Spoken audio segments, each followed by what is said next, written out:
Detroit Business Hub Group Director Nancy O'Neill works with her team of experts. Listen to conversations with business professionals to discover the latest business innovations, insights, and trends. Find out what's hot and what's not in today's business market. Hello, everyone. It's Nancy O'Neill with your DBHG podcast. So this is obviously not Wally. Wally is not going to be joining us this evening, but we do have another special guest who I've actually been trying to get to come on the show for a little while now. Her name is Stephanie Coney. And Stephanie is an independent insurance agent. She's going to be telling us about her journey on how she got started with insurance. So I will let her introduce herself. I first met Stephanie, man, it's been a long time, Stephanie. We both started when we were like 10, but it has been at least a good 10, 15 years ago. And Stephanie used to work in Daryl Gillum's office in Southfield with State Farm. And so she's moved on and branched on her own since then. So Stephanie, go ahead and introduce yourself. Thank you, Nancy. Yes, it has been a while since we've known each other. But hello, everyone. My name is Stephanie Coney, and I am an independent insurance broker for the London Consulting and Insurance Firm. And what we are is a small woman-owned independent insurance agency specializing in both personal lines as well as commercial insurance products. And Nancy, you're correct. We did meet. I worked for an agent, a State Farm agent, Daryl Gilliam in Southfield. And that's how I met Nancy and learned a lot in regards to life insurance, especially from Daryl Gilliam. He's been a great mentor to me throughout my career since I've met him. So, yeah. Yeah, and actually, since I had met Daryl, he actually tried to talk me into insurance years ago, and I was like, I don't want to do that. Sounds kind of boring. I'm not interested. And then lo and behold, I ended up becoming an insurance agent for farmers. 5.5 years. Yeah. So, but he's been a mentor to a lot of us in the financial sales industry, insurance or otherwise, and he's just a great person to have discussions, business discussions with, bounce ideas off of. And I know that he's really instrumental in your life as well. I'm sure you two still keep in touch even today. Oh, yeah, definitely. Absolutely. Yep. So I know the name of the business is named after your daughter, London. So I think that is so cute. And tell us, you just had a ribbon cutting ceremony. Tell us about the ceremony, how it went, and some of your special guests that you had at your event.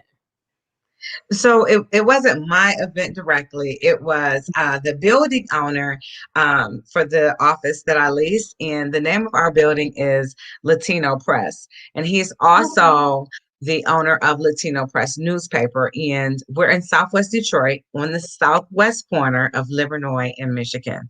And our building used to be the Detroit Edison building back in the day, where you could pay your bill, get free light bulbs.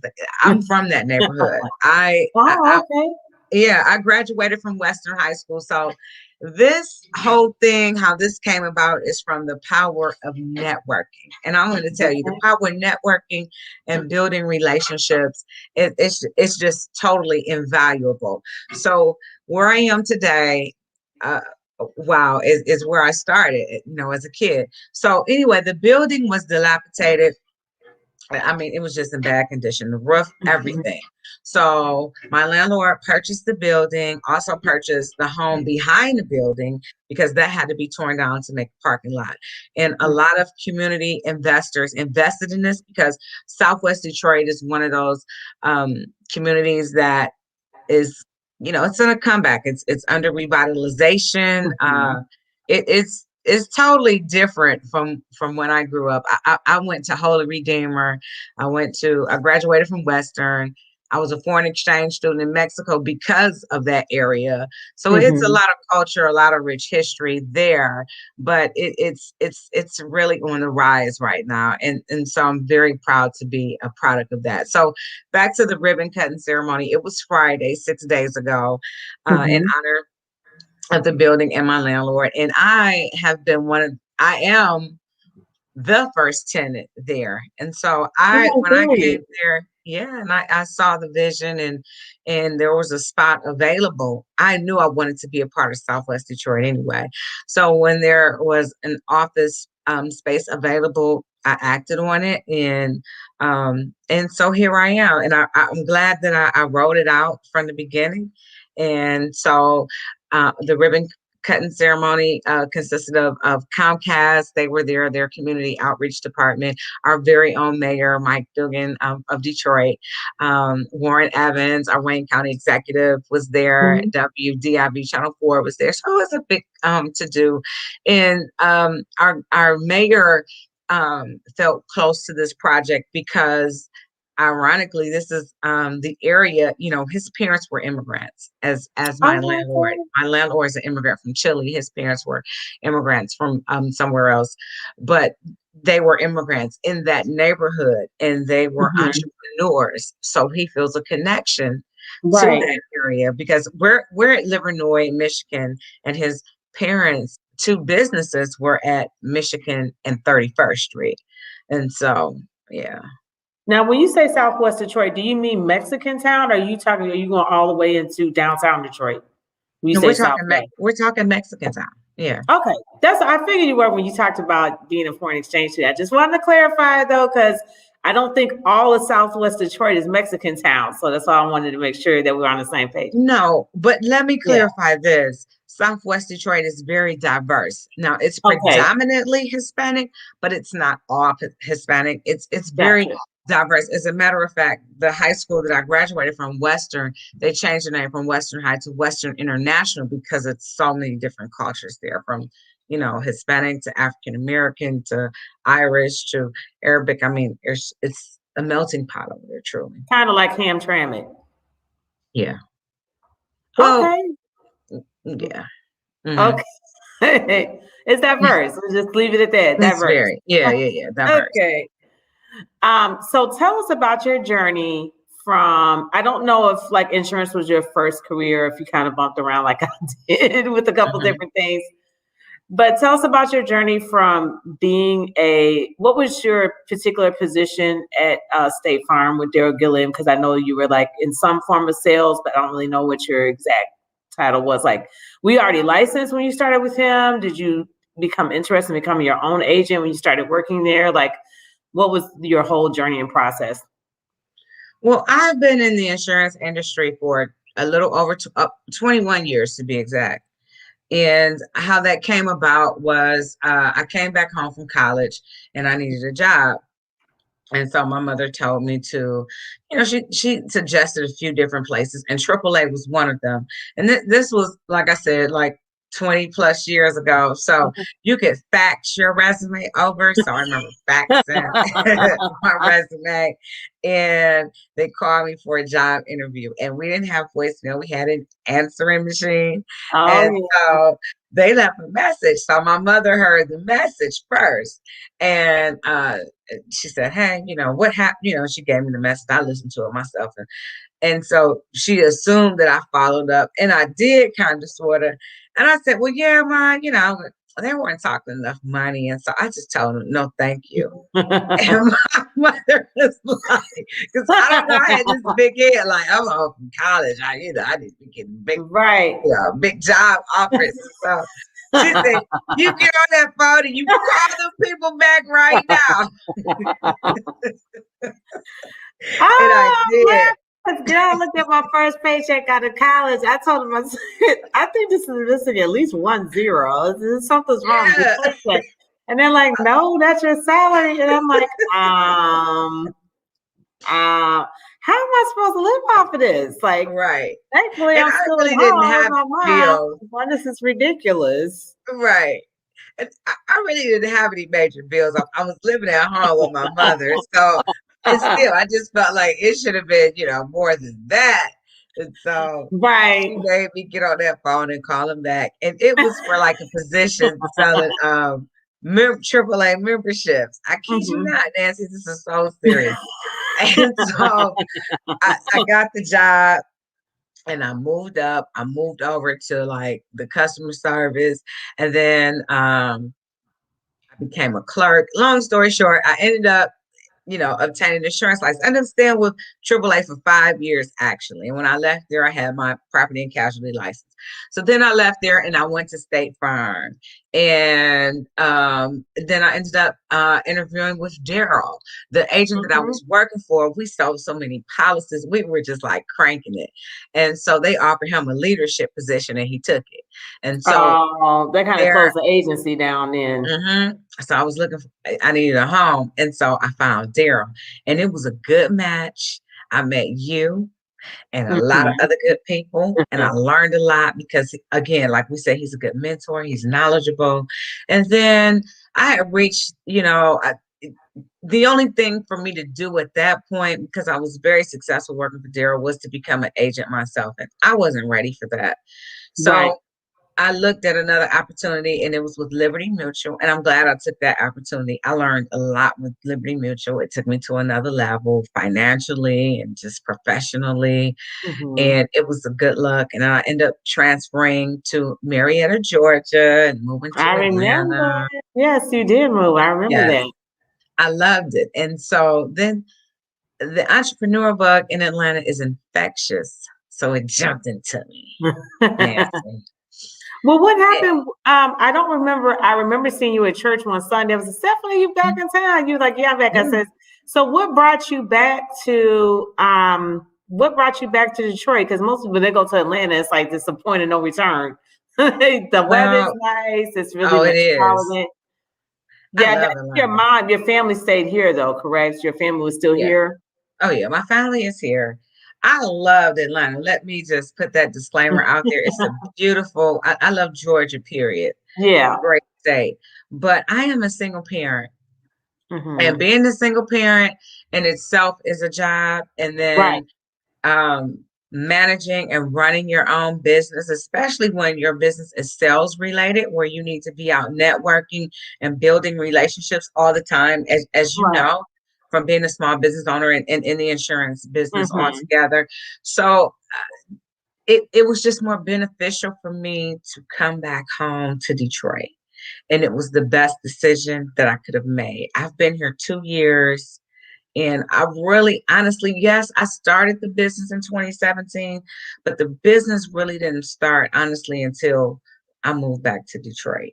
And this is where my family is. This is where my supporters are. This is where the love is for me, for Stephanie Coney. So it was the best decision for me.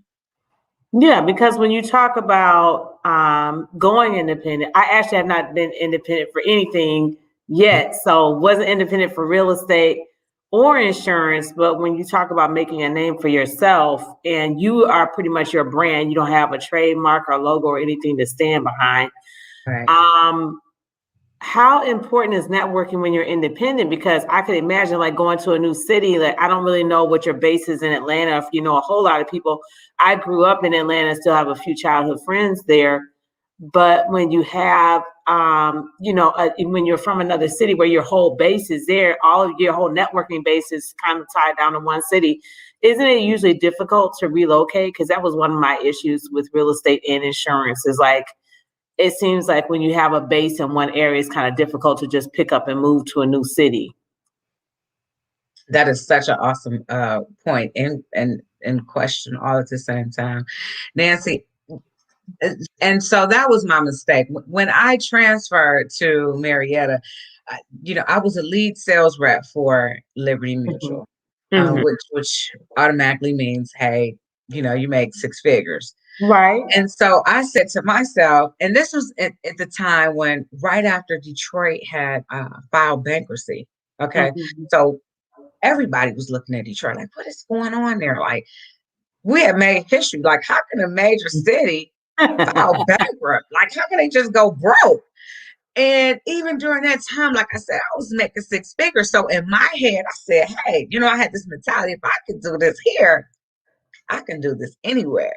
Right. And I was so wrong. I'm telling you, I was so wrong. Okay. Like, I didn't take into account planning and like before I moved, I worked on co-hosted and sponsored the William Malcolm show. At that time, it was called the Coffee and Community Show. It was a radio show. And so that was a way for me to promote myself and things like that. And so I was accustomed to being on the radio. So when I got to Atlanta, I found like our parent station there in Atlanta and radio and try to do the same thing.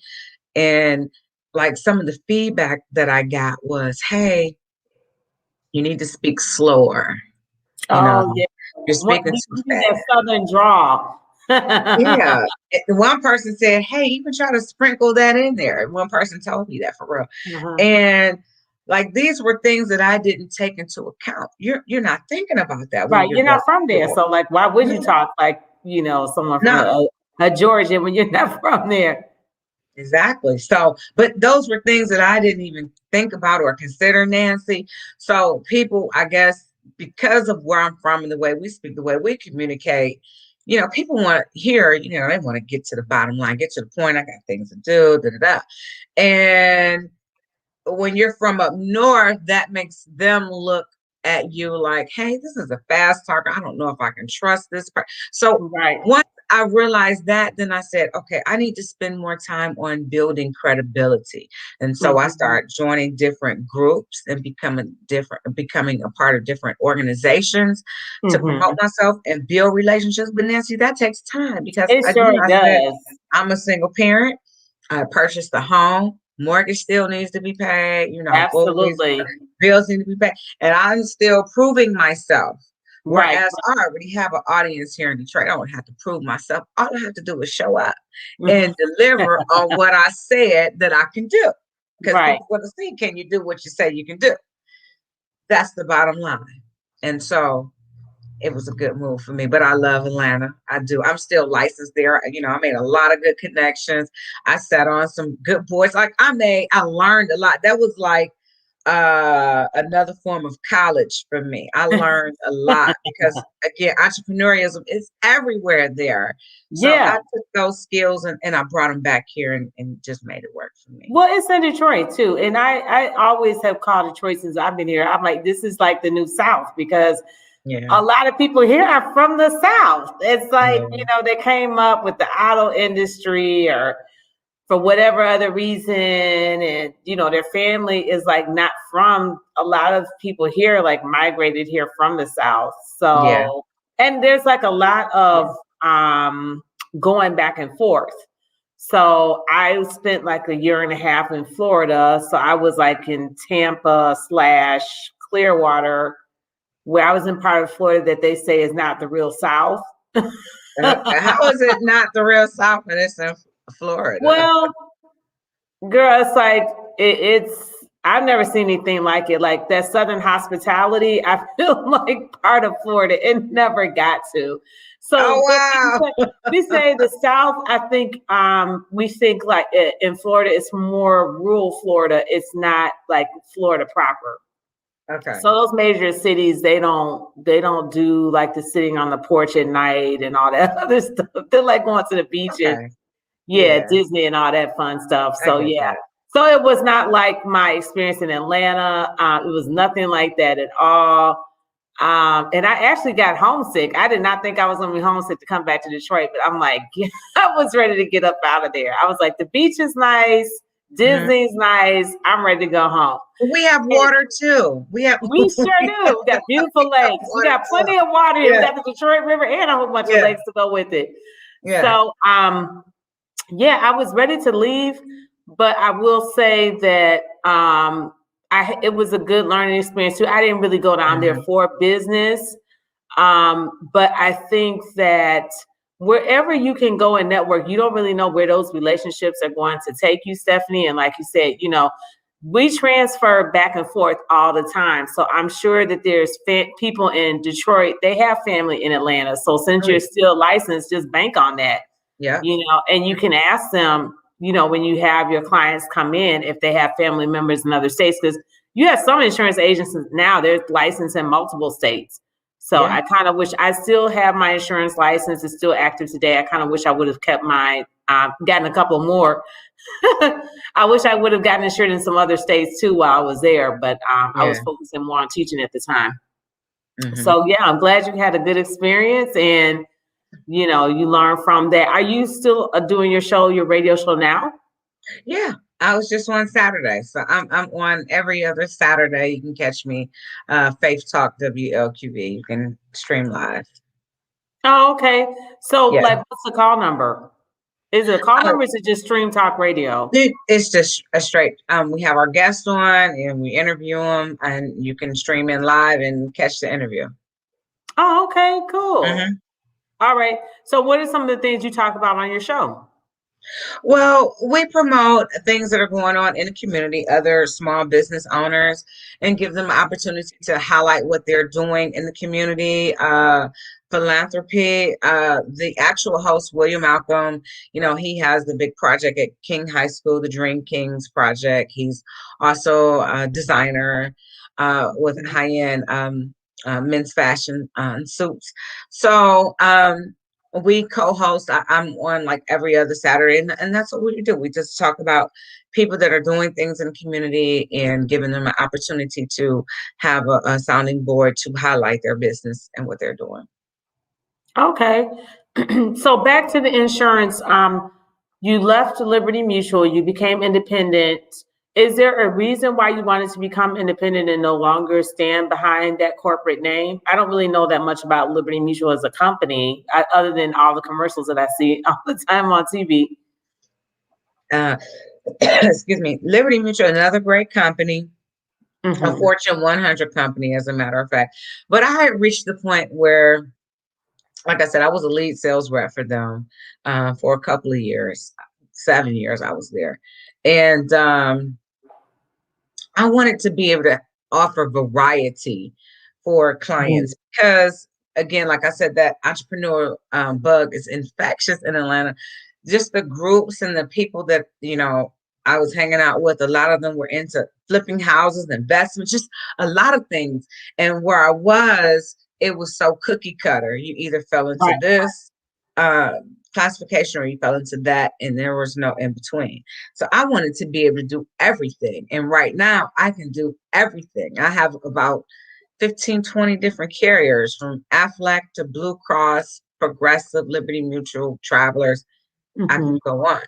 So I'm able to do a lot of things. I'm not just in one box. I can complement, what you need. Okay.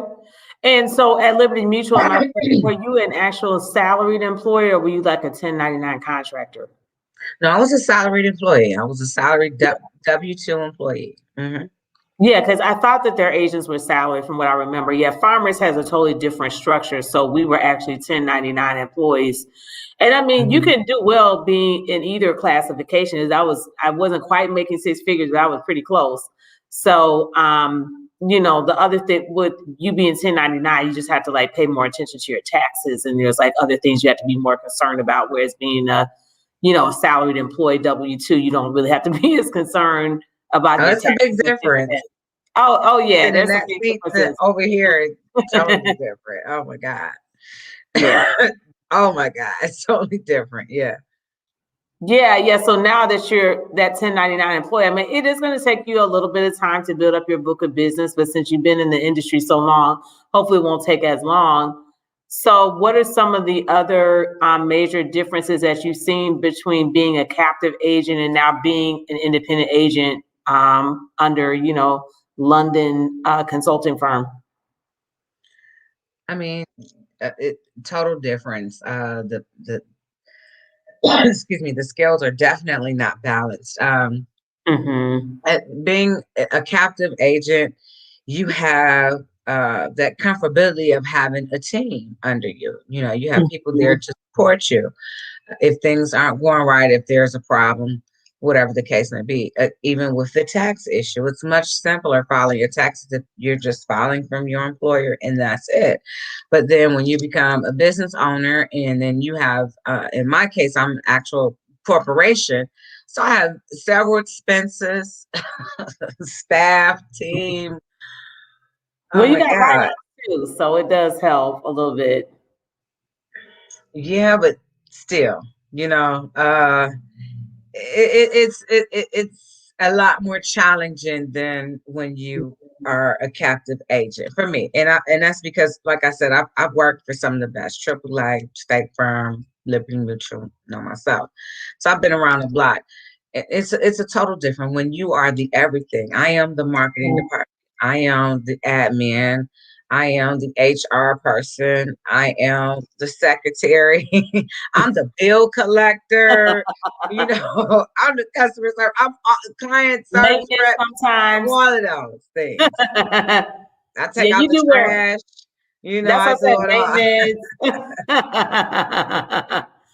So one of the nice things though is that not only are you now a salesperson, but now you're also a business owner. So you get to wear a couple of hats instead of just really one. And the nice thing about you, Stephanie, is that you've already built your brand. You've been on streaming radio. You have a brand for yourself. With some people, you can't really start. I've heard one insurance agent say this. I don't know if this is true or not, but you can't really start insurance independent. But now that you've built a brand for yourself, it's kind of like you are your own brand now. So Well, do that's you feel because I've been around for a long time. So I right, mean, it right? should be. In all due respect, when you continuously do something and you're, somewhat good at it, you should be able to command an audience. If not, then you shouldn't be doing it. Absolutely. And how, when you left these different companies, like when you left AAA, when you left State Farm, when you left Liberty Mutual, how did your customers feel? Because that like put a really bad taste in my mouth when I kind of left abruptly. I was separated from Farmers abruptly, and I didn't really get to say goodbye to my customers. They were still calling me on my cell phone, telling me to make changes for to their policy. I'm like, hey, I'm sorry, I don't work there anymore. How are you going back to some of them and saying, hey, I'm my own independent agent now? Because really, when you talked about networking and building those relationships, once you have those relationships, you really don't want them to be severed just because you're no longer with a particular company. So how have you handled that? My clients don't care what company I work for. They don't. They just want to Mhm. follow. They just want to be with me. I've had people follow me from AAA to every company I've been with. And sometimes it may be even more than what they already paying. They just want to follow me. So I'm thankful to those people. I wouldn't be Yeah. here today if it were, and I take care of those people too. Yeah, because I know you have that clause, the no compete clause where you can't You contact, can't solicit them, but that but they doesn't can mean that solicit they can't. you. That's right. Absolutely, yeah. And that's something I hadn't really thought about too. So, yeah, because I was like, oh, when they started calling me on the phone, they were like, well, where are you at now? And I'm like trying not to say something because in the back of my mind, I keep thinking it's no compete clause. But like, you're right, they can call you if they want to. It's a free country. Yeah, you're So, just answering a question. I'm not gonna lie. You want to know where I am? I'm at 6301 Michigan Avenue. What time you right. want to come in? I know that's right, girl. And you know what I really can't stand about that non-complete clause, the no compete clause is they were your clients in the first place. I'm like, you're telling me my own mother can't call me? Like Right, she was my but client in the no, first place. but see, in all fairness, in some cases, some industries, they supply people with their Yeah. lead. You know Yeah. what I mean? So, so They they gave have to me protect that. a few leads, not a whole lot. I mean, I paid Everybody's for not a leads either salesperson, way. Nancy. But Yeah. everybody's not a salesperson, Nancy. So some people are given sales to them as practice so they can learn the job. That's not for you to take with you because I'm a business owner now and I have a non-compete clause. And no, it's I make this phone ring. Right, I right. do. And I put time in making this phone ring. You're not taking these people with you. But in certain cases, like myself, and that's the next thing is building a team. I'm looking forward to a Stephanie Coney. I'm looking forward to someone like myself and watch them and show them how to do this thing correctly. And they can go on and do their own thing if that's what they want to do. But that's the goal is to show someone how to do this. And that's how you do it. You build those relationships. Yeah, yeah. And that's a nice thing too about insurance or any type of sales position where you're constantly mentoring, the next generation or like you said, the next Stephanie Coney. because even if they do take a few people, everybody's not going to walk out with them, So you still will have some people that will be loyal to you. But the nice thing is that once you have your skill set honed down, then it's just time for you to turn around and train somebody else, So That's you right. train the next person comes through the door and you build them up too. So everybody doesn't stay forever. I'm sure that Daryl was devastated when you said that you were leaving, because you were with Daryl for a while, right? It was like Yeah, several I was with years. Daryl. I was with Daryl for a while. It came as a surprise, but he gave me his blessing. And see, now this is a good example of what loyalty and respect looks like. There were, once I left Daryl, there were people that were calling me like, "Hey, where are you?" And there were people that I would say, "No, just stay right where you are." Right. You know what I mean? Like, I wasn't aggressively going after those people, because if you're true at your craft and this is what you do, like I said, my clients don't care what the name says, State Farm, whoever, Right. they want me. So, I never went after. I didn't have. Thank God. I just thank God. I didn't have to do that. But there are some people. That's how they eat. Wherever they go, they gotta take everybody with them. People would just follow. I don't have to go after them. But because I had so much respect for Daryl, I never went after his people. Those that came along is because they truly wanted to. They found me. It wasn't because I looked for them. No. Yeah, and I think that can be one of the issues when you have like a customer service rep, or like, say, just using you and Daryl as an example. Daryl might have written the policy or made that initial call or that initial appointment for the sale. And then after that, he moves on to the next customer, whereas the customer service rep, is that what your role? They continue to continue that relationship. So it's kind of like when you leave being in that customer service role, they're like, well, I'm going with you, because really at the point after the sales made, they're like, I have a relationship with you now. I only met Daryl one time. So, of course they're going to have more of a connection with you. So that makes sense. But like you said, you don't really want to leave somebody else's business in a lurch because you decided to, go off on your own. So it's that's how you burn bridges. Yeah, that's how you burn bridges. Exactly. And I haven't done that. Like, I honestly, and this is no lie, I just talked to Daryl like less than a week ago, 7 days ago to be exact. So, and that's because I didn't burn any bridges. I kept, lines of communication open, and, nah, we'll never have those kind of issues. Mm-mm. Yeah, and I'm sure you could go into his office tomorrow and tell him, hey, things aren't working. This is not what I thought. Being independent, can I come back? He would welcome you back with open arms. Be like, yes, please come back. Like, you could have started yesterday. That's integrity, Yeah. Mm-hmm. Yeah, because the other thing is, like, a lot of what you are today, you got from the processes that you learned from Daryl. So he's already invested so much into you, and he knows that you're well trained. And you probably, some of those customers that were there when you left, they're probably still there. They would love for you to come back too. Yeah. So, and that's a good feeling that you can leave a business, branch off on your own.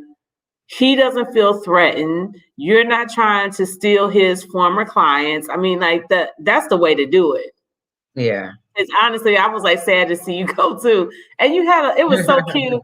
You had a little going away party. I came to your going away party. I do remember that. Yeah. Because I was like, oh man, who am I going to talk to about my policies or my family policies with Stephanie Scott? It's like, forget Daryl. So we're not thinking about Daryl. Yeah,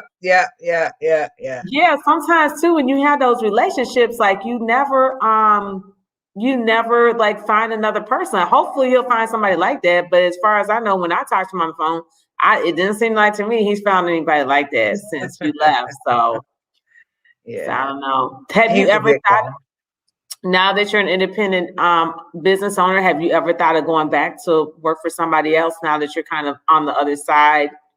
How does it feel? Do you think now that you kind of call all the shots, you think you want to go back to somebody like telling you what to do, what time to get to work, et cetera, et cetera?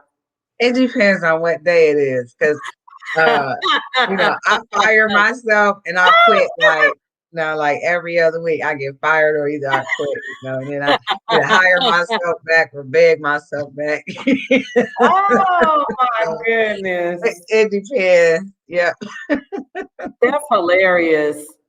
Yeah. Yeah, the bills are no joke. I'm telling you, because sometimes I mean, you know how it is in sales, and you had those kickbacks and chargebacks, and Hmm. you have multiple clients canceling in 1 month. It's like you could have a negative folio, and you're like, okay, Yeah. the And bills still have to be paid this month. yeah, yeah, and bills still have to be paid. So, yeah, some months are better than others. Thank God. But in the long run, the long haul, the grand scheme of things, I guess it just depends on, what's important to you and how hard you want to work. I work very hard and sometimes too hard. Even my daughter, she's like, Mommy, for me to just take a day off during the week in the middle of the day, that's rare. That's something that I did today. I did do that today. Hmm. That's like a rare, like I never do that because I Hmm. can't. So yeah, on those days, on those occasions, sometimes I'm like, oh my goodness, because it's much easier when the cookie cutter plan is already laid out and you just follow it to a Absolutely. T, and then you know what you're going to be looking like at the end of the month or every 2 weeks or whatever the situation is. Right. Yeah. But it's rewarding being a business owner. It is. It does, like, it's just how you look at it. I love being a part of the community that I'm a part of, in Southwest, and helping other business owners and doing business to business marketing, because majority of my business is commercial. I I, got you. so it has its ups and downs. Like I said, depends on what day.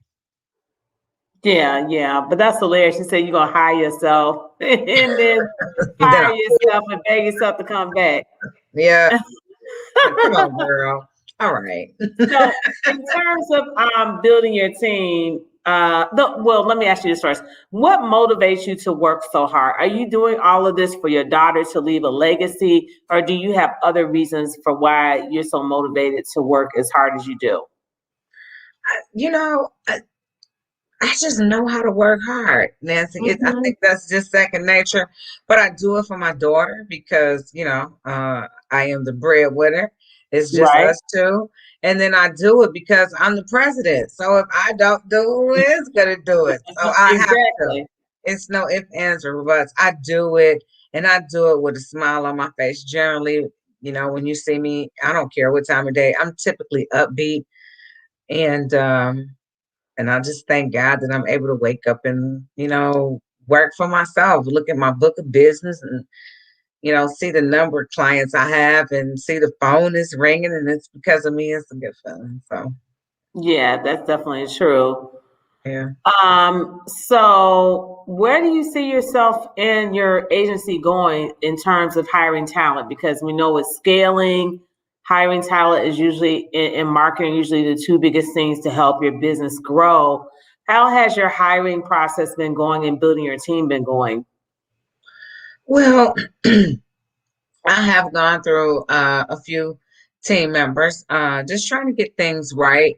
But I've partnered this time. I've partnered with organizations within the city, nonprofit organizations, so that this way I'm able to give back. Everyone is not meant or made for, I should say, going to college and receiving a college degree, but still want to have a career, a professional career where they can make money where the sky is the limit. So Right. that's where I am now, is reaching out to, I'm looking for individuals that, well, not so much looking, but partnering with organizations to find individuals who are self-starters, go-getters, want an opportunity in a career change or a career. And I'm willing to provide, that OJT and what we need to get done for them to get licensing and learn, because I offer everything. There's nothing that I don't offer, with the exception of individual health insurance. So it's so much on the plate. They can find their niche if they just want to just sell life, if they just want to sell Medicare, if I just want to do Blue Cross only, whatever. I have an umbrella with all of those companies and those products. So that's where I am. I'm looking to look out into the community and as well as find some experienced people as well. But I'm more so looking because of where I am. I'm in Southwest Detroit. I want to look, and I did my numbers. I did my research on the percentage of people who have bachelor's degrees, master's degrees. And the percentage was 3 and 6% to be exact. So that let me know there are people that may want to have a career, and there are tons of small businesses over there. People are speaking to them about the importance of having group disability, group life insurance. COVID showed us that we need to have those things in place. And it takes a person like me to say, you can afford this, you can have this. But if no one's coming to Southwest, if no one's Detroit and talking to them about that, then they'll continue to not have it. So let's get some people on the team that can help spread the message and be knowledgeable and have a career at the same time. Okay, great. So you're talking about, now, were you licensed when you first came to Gerald? I'm just curious if that's I came from AAA, like I said. Oh, okay. I started AAA first. Yeah, I wasn't sure, depending on, because AAA has like so many different branches. I wasn't sure if you had to be licensed to be there or not. So no, I worked for AAA headquarters, and that's where I started. And I had a license when I went to State Farm. Okay. I was just curious to see if he actually like literally brought you from the ground up, but you did have some experience when you came in. No, I came from AAA headquarters. I had been there for 5 years. Yeah. Oh, okay, gotcha. Okay, well, that is very admirable that you are willing to work with people. You don't really have to have a college degree in insurance, insurance at all. No. So that is a good thing. That was one of the biggest hurdles that I had to overcome was finding knowledgeable people that wanted to do the job. And then I either found people who wanted to work full time and I couldn't afford to hire them full time, or if they were part-time, they just really weren't interested in sales. Like I've talked to so many people who said sales is very difficult to do part-time. So it's almost like if you're going to do it and make money off of it, you almost have to be full-time. So I agree. I had a lot of people who they just wanted to be salaried. I'm like, well, you realize like I get paid a commission. So they kind of wanted to be paid whether they sold something or not. And I'm just like, that's just not how it works. But I was definitely willing to work with people on a scale where they got a base pay plus commission. And a lot of times with that type of structure, they're not going to stick around that long anyway if they don't really want to do it, because the base pay is not going to be enough to pay their bills anyway. So. But see, you have to be in a position to be able to lead your people to get it. You have to show them that there's a carrot right there. And let me show you how to get it. Right. Because I can get it. I've gotten it. And I've been in those people's shoes. I've been in those people's shoes. I've had the carrot dangled over me, And so that's why I said I'm looking for Stephanie Coney, people that I can mold and train and say, look, this is what I had to offer. But this is the ultimate goal. This is what you can achieve. And if you're willing to be coached, I can show you how to get there. Yeah. That's good. I think coaching is very fundamental because you do have some people, for whatever reason, they come in thinking that they know more than you do, and they've never sold an insurance policy. I'm like, wait a minute. No, that's not how this works. So yeah, humility definitely goes a long way in sales. You're right. But that just goes into trying to, pick the right people. And like I said, I've gone through a few, I have, but that's my goal, to put more time into that, because I'm such a go-getter myself, but I need to get the team, expand on a team and find a Stephanie Coney and say, hey, look, this is how you do it. So I have to find the right person. Yeah. And I mean, hopefully if you connect with organizations like ours, it won't take you that long to find what you're looking for. I generally hope it doesn't, because just having that one person behind you to support you, you know, you can build each Yes. other up. Yeah. They encourage you. You feel more motivated to come into the office because you're not coming into the office by yourself. You're coming to because you have to unlock the doors for somebody else to get in there. So that's usually if you have somebody on your team that really helps you and they genuinely have the same goals that you have, it goes such a long way in keeping you motivated. You feed Yeah. off of each other. Yeah. So Absolutely. Yeah. yeah, so it's important. So that's the goal for this year. You know, I pray that, you know, that comes along. Yeah. Okay, well, I know when I first initially started DBHG that we had a couple of conversations and then we both got really busy. So hopefully you will come back and reconnect with us. I thank you so much for coming in as our impromptu speaker this evening. You did an awesome job. So we do have our upcoming event with DBHG University. Take a look at our website. We have a new website now. Our next event is April 23rd. It's in a little bit less than a month. And Kimberly Naylor, who is very big into construction and building, she's going to be the speaker. And she's also very big in commercial real estate. So that would be a good connection. Yeah. I met her before. I was going to say, it sounded like you knew. It sounded like you knew already. Yeah, because she spoke at a couple of my former organizations meetings as well. So you are more than welcome to come on April 23rd. Okay. Tickets are available online at dbhg.org, and we would love to connect with you and, you know, build this collective. She calls it the gathering, build the gathering together, because we do probably need more than one insurance agent, just because, you know, when one isn't available, someone else is that can come on board. So yeah, cool. So still hope you become a member. You know, if you have any questions, once you take a look at our new website about what we're up to now and how we can help each other out, I'd be happy to answer those for you. And hopefully we'll see you in about a month. All right, Nancy. Yes, I will take a look at the website and we'll move forward. Okay, sounds good. Thanks so much, Stephanie. Have a great evening. So, bye-bye. Okay, bye-bye.